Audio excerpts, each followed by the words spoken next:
समकालीनता उसे किस तरह से देखा। एक ही समय में कोई कवि समकालीन हो सकता है, प्रासंगिक हो सकता है, अप्रासंगिक भी हो जाता है। कोई कविता अप्रासंगिक हो सकती है कई समय में। कई पीढ़ियां काम कर रही थी, छायावाद आया गया, कितने कितने वाद आए, प्रगतिवाद आया, प्रयोगवाद आया, बहुत सारे प्रयोग कविता में निरंतर होते रहे।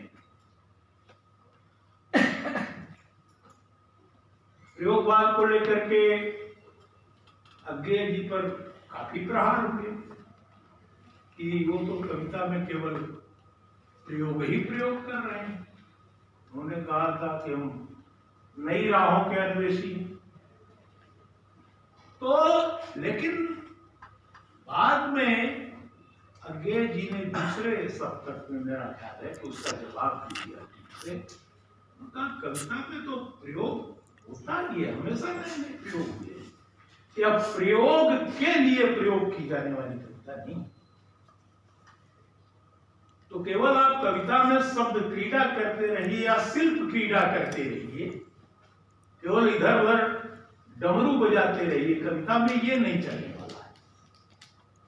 क्योंकि उसकी एक सुसंगत, तार्किक और संवेदनात्मक संरचना होती है। खैर, तो आते आते ये कविता फिर मुक्तिबोध एक बड़े कवि बीच में आके खड़े होते हैं। बौद्धिक चेतना और बहुत सारी चीजें अंधेरे अंधेरे में आप लोग बहुधा व्याख्या करते होंगे, पढ़ाते होंगे, पढ़ते होंगे, बहुत सारी बातें।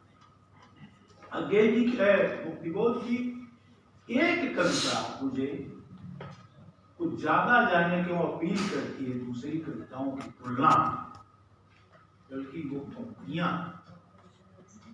मुझे कदम कदम पर चौड़ा है, बाहें पे एक कदम रखता हूं कि 100 राहें, वह मैं उन सब पर चलना चाहता हूं।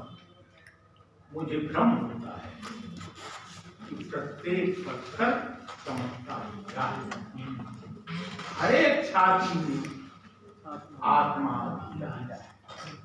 यह जो कवि को एक भ्रम होता है, वह पत्थर में, यानी जो चीज नाचीज समझी जाएगी, जो निर्मूल्य, जिसकी कोई कीमत नहीं है, उसमें कवि कहता है कि मुझे भ्रम होता है। ये ध्यान दें, मुक्तिबोध को बहुत निर्णायक कवि माना जाता है कि वो बौद्धिक चेतना के, या कहिए कि जो साम्यवादी विचारधारा, हाँ, तो सारी चीजें आप लोग जानते हैं। मैं ये कह रहा था कि मुक्तिबोध का कवि यहां आकर के बार बार ये क्यों कहता है कि मुझे भ्रम होता है कि हर एक पत्थर चमकता हीरा है, हर एक छात्र में आत्मा हीरा है, और वो महाकाव्य भी है।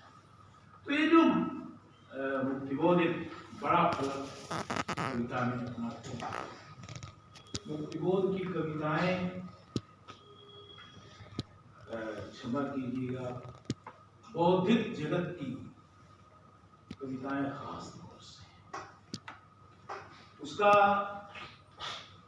हिंदी के सामान्य पाठक वर्ग से उतना तादाद शायद स्थापित नहीं होता, क्योंकि कविता के बारे में तो कहा गया है कि कविता को अधिक से अधिक जन संबोध्य होना चाहिए। पंडित राजशेखर ने बहुत पहले कहा था कि कविता जो है वो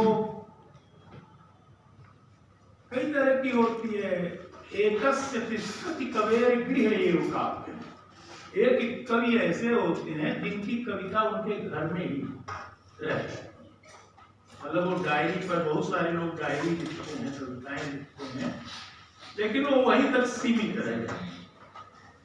एकस्य तिष्ठति कवेर गृह एव काव्यम अन्यस्य गच्छति सुहृद भवनानि यावत्। कुछ ऐसे कवि होते हैं जिनकी कविताएं कुछ उनके मित्रों तक चली जाती।